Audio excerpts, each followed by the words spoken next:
Hey everyone, Corrine here, and you may notice that this video is in a little bit of a different landscape than usual, and that's because I am in the silvopasture, and with me today are the steers. They are finally grazing in the shade. So Trey and I decided to put them out here because there's a lot of good grass out here and we are running low in the pasture. And after all, our self-proclaimed claim to fame is grazing in the shade. And our steers have not really seen the shade yet. But unfortunately, the only thing that we have fenced in is the wide open pasture. So that is where they are. They're running away now. But this area here, hey buddy. That guy moves to me all the time. I always try to whistle for him when I'm trying to get them to move. Say, come here boys.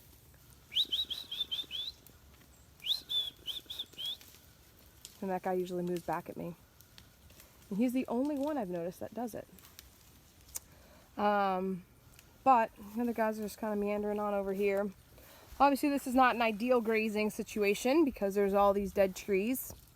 This is actually the area that Trey and his buddies burned last year. I don't know if you can kind of see them back in there.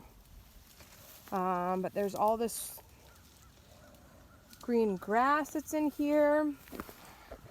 So we decided to put the steers back over here, put some electric fence up. We just moved them while we're here to watch them because there's really no predator protection.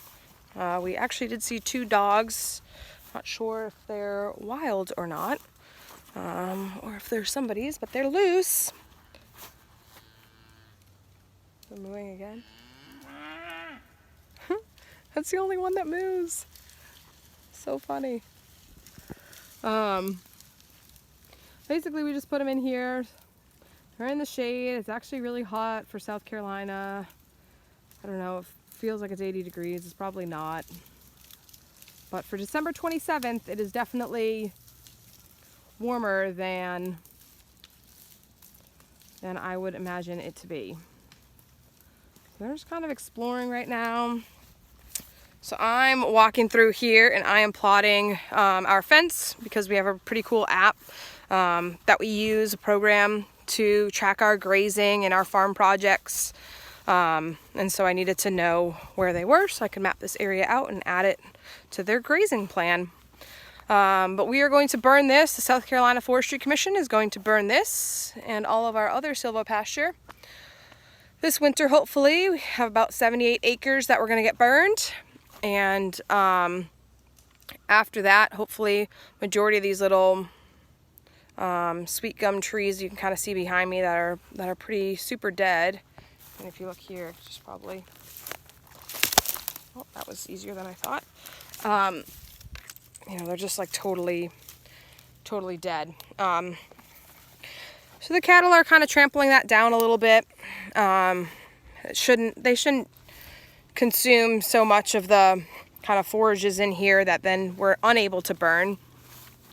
But once the Forestry Commission burns this, then the next most immediate thing will be to get this fenced. Certainly it's not sustainable to have the cattle in the pasture for a long period of time. There's really no like overhead protection for them. Certainly a lot of people do graze that way, kind of out in the open, but our you know, plan here is to graze them in this silvopasture area and use this land without having to cut down all the trees and provide some shade. You can definitely feel the temperature difference when you're standing in the shade and when you're standing in the sun. So we hope that they will enjoy that this summer and keep the stress down, keep them eating. And then once we get it fenced in, or as we're getting it fenced in, we are also going to probably plant a variety of different forages for them. Similar to kind of what we have going in the pasture. We have actually a deer food plot mix that we have, but it has everything that we're looking for. It has cereals.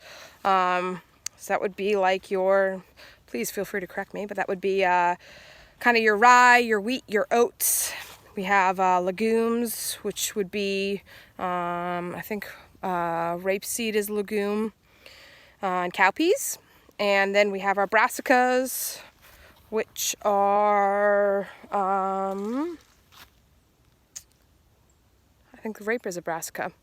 So I'm definitely testing myself here. Somebody is moving this electric fence. I tested it, but not this far away. Oh, they're itching on these trees. On that pine tree right there. But basically you want to make sure that you have a cereal, have a brassica, and you have a legume. So legumes fix nitrogen. They put nitrogen back into the soil. Cereals kind of consume the most nitrogen. So those two kind of work together symbiotically. And then also cereal, you know, helps fatten them up too. It's kind of that classification of plant. And then we have brassicas are like our root plants. Get under here. Are like rooty plants. So that helps with soil compaction, so that the other species can grow. So they have like deep tap roots that will grow down. Which is good, because if you're driving over it like we have a million times out in the pasture, doing all kinds of different things, the soil definitely gets hard. And you notice it even with these step-in posts that we have here to make our electric fence. Well, this one's a T-post, but the other step-in posts, you definitely notice where the soil is more compacted, because you can't really step it in that much. But this isn't super short, but this is one of the fire breaks the Forestry Commission cut for us.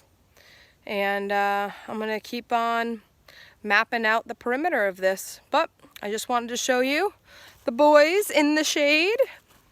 Finally grazing in the shade. And just let you know what we have on the horizon and coming up soon. There they are. One more sneak peek.